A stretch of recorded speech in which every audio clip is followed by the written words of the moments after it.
ನಿಮ್ಮ ಮೇಲೆ ಮತ್ತೆ ಅನಿತಾ ಮೇಡಮ್ ಮೇಲೆ ಮತ್ತೆ ಈಗ ಪೋಸ್ಟರ್ಗಳ ತಪ್ಪಿಲ್ಲಬೇಡಿ ಬ್ರದರ್. ನಾನು ಈ ರಾಜ್ಯದ ಮುಖ್ಯಮಂತ್ರಿಗಳಾದ ಮೇಲಾದರೂ ಇದೆಂಥ ಬ್ಲೂ ಫಿಲಮ್ ಮಾಡಿಸೋದು, ಪೋಸ್ಟ್ ಅಂಟಿಸೋದು ಇದೆಲ್ಲ ಬಿಡ್ತಾರೆ ಅದನ್ನು ಅಂತ ಅಂದ್ಕೊಂಡಿದ್ದೆ. ಆ ಕೈಯಲ್ಲಿ ಇನ್ನೂ ಹೋಗಿಲ್ಲ. ಅದೆಲ್ಲ ಪೋಸ್ಟ್ ಅಂಟಿಸ್ಬಿಟ್ಟು ಪ್ರಚಾರ ಮಾಡೋ ಅಂಥದ್ದು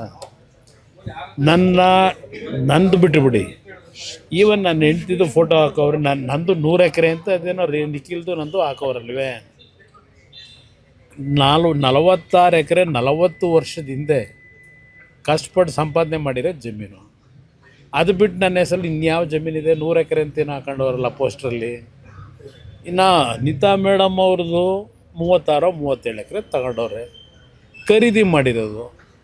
ಖರೀದಿ ಮಾಡಿರೋ ಜಮೀನ ಯಾವನೋ ಪೋಸ್ಟ್ ಹಾಕ್ಕೊಂಡು ಅವ್ರ ಹೆಸ್ರಿನಲ್ಲಿ ಹಾಕ್ಬಿಟ್ಟು ನನಗೆ ಜಮೀನು ಕೊಡಿಂದರೆ, ಬೆನಗಾನಹಳ್ಳಿಲಿ ಸತ್ತೋದವ್ರು ಹೆಬ್ಬೆಟ್ಟು ತೋರಿಸಿ ಜಮೀನು ತಗೊಂಡಂಥ ವ್ಯಕ್ತಿ ಈ ಪೋಸ್ಟನ್ನ ಈಗ ಅವ್ರ ಬೆಂಬಲಿಗೆ ಹೇಳಿ ಹಾಕ್ಸ್ಕೊಂಡು ಇದರಲ್ಲಿ ಪ್ರಚಾರ ಮಾಡ್ತೀನಿ ಅಂದರೆ ಜನ ನಂಬ್ತಾರ? ಮುಖ್ಯಮಂತ್ರಿ ಆದಾಗಲಾದರೂ ಒಂದು ಸ್ಟ್ಯಾಂಡರ್ಡ್ ಬೇಡವಾ? ಒಂದು ಸ್ಟ್ಯಾಂಡರ್ಡ್ ಇಲ್ಲದೆ ಈ ರೀತಿಯ ನಡವಳಿಕೆ ಇವತ್ತು ಈ ರಾಜ್ಯ ಯಾವ ಪರಿಸ್ಥಿತಿ ಹೋಗುತ್ತೆ ಅನ್ನೋದನ್ನು ಯೋಚನೆ ಮಾಡಬೇಕು. ಕುಟುಂಬದವ್ರನ್ನ ಫೋಟೋ ಎಲ್ಲ ಹಾಕಿ ಇದು ವಿಕೃತ ಮನಸ್ಸು. ಅದು ಅಷ್ಟೇ ವಿಕೃತ ಮನಸ್ಸು. ಅದು ಹೇಳದ್ನಲ್ಲ, ಇದು ಮೊದಲಿಂದಲೂ ಬಂದಿರೋದು ಇದರಲ್ಲೇ. ಈ ಕೈಯಲ್ಲಿ ಬಂದಂಥ ವ್ಯಕ್ತಿ ಈಗಲೂ ಇದನ್ನೇ ಮುಖ್ಯಮಂತ್ರಿ ಆದಮೇಲಾದರೂ ಆ ಮುಖ್ಯಮಂತ್ರಿಯ ಕುರ್ಚಿಗಾದರೂ ಗೌರವ ಬೇಡವಾ? ಈ ರೀತಿ ಪೋಸ್ಟ್ಗಳು ಹಾಕ್ಕೊಂಡು ಇವತ್ತು ಪ್ರಚಾರ ಮಾಡ್ಕೊಂಡು ಅಪ್ರಚಾರ ಮಾಡ್ಕೊಂಡು ಅಶೋಕ್ ಅವ್ರ ಮೇಲೆ, ಅಲ್ಲಿಂದ ವಿಜೇಂದ್ರ ಮೇಲೆ, ಅಲ್ಲಿಂದ ನಾರಾಯಣ ಸ್ವಾಮಿ ಮೇಲೆ ತಪ್ಪು ಮಾಡಿದರೆ ಮುಖ್ಯಮಂತ್ರಿ ಆ್ಯಕ್ಷನ್ ತಗೊಳ್ಳೋಕೆ ಹೇಳಿ ಅಧಿಕಾರಿಗಳಿಗೆ. ಪೋಸ್ಟ್ನಲ್ಲಿ ಸುಮ್ಮನೆ ಹಾಕೊಂಡು ಪಾಪ ಇಲ್ಲಿವರೆಗೆ ಕಾಂಗ್ರೆಸ್ನ ಮಂತ್ರಿಗಳು ಶಾಸಕರದೇ ನಡೆದೋಯ್ತು, ವಿಧಾನಸಭೆ ಕಲಾಪದಲ್ಲಿ ನಡೆದೋಯ್ತು, ಮತ್ತು ಅವ್ರನ್ನ ಬಾಯ ಮುಚ್ಚಿಸಿದ್ರು. ಸದ್ಯ ಹೇಳ್ತೀವಿ ಅಂತೇಳಿ ಬಾಯ ತೆಗಿಲಿಲ್ಲ ಅವರು. ಆ ರೀತಿ ಈ ರಾಜ್ಯದಲ್ಲಿ ಏನು ನಡೀತಾ ಇದೆ, ಬಹುಶಃ ಇನ್ನು ಮುಂದಕ್ಕಾದ್ರೂ ನಿಲ್ತದೇನೋ ಅಂದ್ಕೊಂಡಿದ್ದು. ಇದರಿಂದ ಎದುರುತ್ತೀರಾ ಸರ್ ಕುಮಾರಸ್ವಾಮಿ ಫ್ಯಾಮಿಲಿ ಅವ್ರ ಫೋಟೋ? ನಾನು ಯಾವುದೇ ಕಾರಣಕ್ಕೂ ನಂದು ತೆರೆದ ಪುಸ್ತಕ. ಎಲ್ಲ ವಿಷಯಗಳು ನನ್ನ ಕಾರ್ಯಕರ್ತರಿಗೂ ಗೊತ್ತು, ಜನತೆಗೂ ಗೊತ್ತಿದೆ.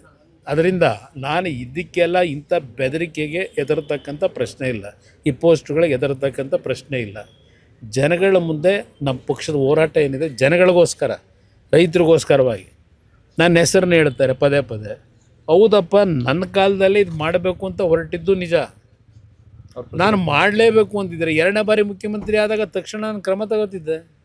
ಆ ರೀತಿ ಇದ್ದಿದ್ರೆ ಯಾತಕ್ಕೆ ನಾನು 2ನೇ ಬಾರಿ ಇದ್ನಲ್ಲ, ಯಾಕೆ ಮಾಡಲಿಲ್ಲ? ಮಾಡೋದಾಗಿದ್ರೆ ಆಗ ಮಾಡಿಬಿಡುವೆ. ನನ್ನ ಹೆಸರನ್ನ ಹೇಳ್ಕೊಂಡು ದುಡ್ಡು ಹೊಡೆಯೋ ಕೆಲಸಕ್ಕೆ, ಭೂಮಿ ಲಪಟಾಯಿಸೋ ಕೆಲಸಕ್ಕೆ ಇವತ್ತು ನನ್ನ ಹೆಸರನ್ನು ಉಪಯೋಗ ಮಾಡ್ಕೊಂಡು ಹೊರಟವ್ರೆ. ಏನಾದರೂ ಉದ್ದೇಶ, ಒಳ್ಳೆಯ ಉದ್ದೇಶ ಇದ್ದರೆ ಬೆಂಬಲ ಕೊಡೋದ. ಯಾವುದರಲ್ಲಿ ಇವ್ರಿಗೆ ಒಳ್ಳೆಯ ಉದ್ದೇಶ ಇದೆ? ಯಾವುದೇ ಒಂದು ಕೆಲಸ ಮಾಡಬೇಕು ಅಂದ್ರೆ ದುಡ್ಡೇ ನೋಡ್ತಾರೆ.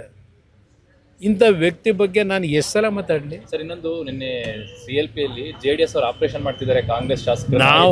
ನಾವು ಏನು ಆಪರೇಷನ್ ಮಾಡೋದ? ನಮ್ಮದು ಒಂದು ಸಣ್ಣ ಪಕ್ಷ. ನಮ್ಮ ಪಕ್ಷದಲ್ಲಿ ಏನಿದೆ ಮಾಡೋಕ್ಕೆ ನಮಗೆ? ನಮ್ಮ ಕೈಲಿ ತಾನೇ ಏನಾಗ್ತದೆ? ಸರ್ಕಾರ ಅವ್ರ ಕೈಲಿದೆ. ಮ್ಯಾನ್ ಪವರು, ಮಸಲ್ ಪವರು, ಹಣದ ಪವರು ಎಲ್ಲ ಇಟ್ಕೊಂಡವ್ರೆ. ಅವ್ರ ಮುಂದೆ ನಾವು ಫೈಟ್ ಮಾಡೋಕ್ಕಾಗುತ್ತಾ? ನಾವು ನಮ್ಮ ಪಕ್ಷದ ಮತಗಳು ಚಲಾಪಿಲಿ ಆಗಬಾರ್ದು, ನಮ್ಮ ಪಕ್ಷದ ಮತ ಒಟ್ಟಾಗಿರಬೇಕು ಅನ್ನೋದಕ್ಕೆ ಕ್ಯಾಂಡಿಡೇಟ್ ಹಾಕಿದ್ದೀವಿ. ನಾವೇನು ಗೆದ್ದೇ ಬಿಡಬೇಕು ಏನಾದರೂ ಮಾಡಿ ಕುತಂತ್ರದ ಮುಖಾಂತರ ಅನ್ನೋ ಪ್ರಶ್ನೆ ಇಲ್ಲ. ಈಗ ನಮ್ಮ ಅಭ್ಯರ್ಥಿ ಅರ್ಜಿ ಹಾಕಬೇಕಾದ್ರೆ ಹೇಳಿದ್ದಾರೆ ಆತ್ಮಸಾಕ್ಷಿ ಮತ ಕೊಡಿ ಅಂತ ಕೇಳಿದ್ದಾರೆ. ಇದು ಹೊರತುಪಡಿಸಿ ಏನಿದೆ? ಇವತ್ತು ನಮ್ಮ ಜೊತೆಗೆ BJP ಪಕ್ಷದ ಸರ್ಪ್ಲಸ್ ಓಟಿದೆ. ಆ ಓಟಿಗೆ BJP ನಾಯಕರಿಗೆ ಮನವಿ ಮಾಡಿದ್ದೇವೆ. ನಾವು ನಮ್ಮ ಓಟನ್ನು ಭದ್ರವಾಗಿ ಇಟ್ಕೋಬೇಕು ಅನ್ನೋದಕ್ಕೋಸ್ಕರ ಮಾಡಿದ್ದೀವಿ ಅಷ್ಟೇ. ಅಲ್ಲಿನ ಆಂತರಿಕ ಭಿನ್ನಮತ ಏನಾದರೂ ನಿಮಗೆ ಪ್ಲಸ್ ಆಗ್ಬೋದು ಅನ್ನುವಂಥ ಲೆಕ್ಕಾಚಾರ ನೋಡೋಣ. ಅದು ಭಗವಂತ ಇಚ್ಛೆ. ಅದೇನಾದರೂ ಆ ರೀತಿ ಆದರೆ ನಿಜಕ್ಕೂ ಆ ಕೆಲಸ ಮಾಡಿದ್ರೆ ಸರ್ಕಾರಕ್ಕೆ ಒಂದು ಬಿಗಿ ಮಾಡೋಕ್ಕೆ ಅನುಕೂಲ ಅನ್ನೋದು ನನ್ನ ಅಭಿಪ್ರಾಯ. ಕೊನೆ ಪ್ರಶ್ನೆ, ಚಲುವರಾಯಸ್ವಾಮಿ ಅವರು ಕುಮಾರಸ್ವಾಮಿ ಅವರಿಗೆಲ್ಲ ಉತ್ತರ ಬೇಡ. ನನ್ನ ಕಾರ್ಯಕರ್ತರು ಉತ್ತರ ಕೊಡ್ಕೊತ ಅವ್ರು ಎಲ್ಲಿದ್ದವರು, ಅವ್ರ ಬಗ್ಗೆ ನಾನೇ ಯಾಕೆ ಚರ್ಚೆ ಮಾಡಲಿ? ಅಂಥವ್ರ ಬಗ್ಗೆ ಚರ್ಚೆ ಮಾಡೋದು ನನಗೆ ಅನಾವಶ್ಯಕ. ಅವ್ರ ಪಾಪ ಯಾವ ಚೇರ್ಗೀರು ಉಳಿಸ್ಕೊಳ್ಳೋಕೆ ಓಡಾಡ್ತಾರೆ, ಅದಕ್ಕೆ ನಾನೇ ಯಾಕೆ ಉತ್ತರ ಕೊಡಲಿ? ಏನೇನೋ ಮಾತನಾಡ್ತಾರೆ. Sir, thank you.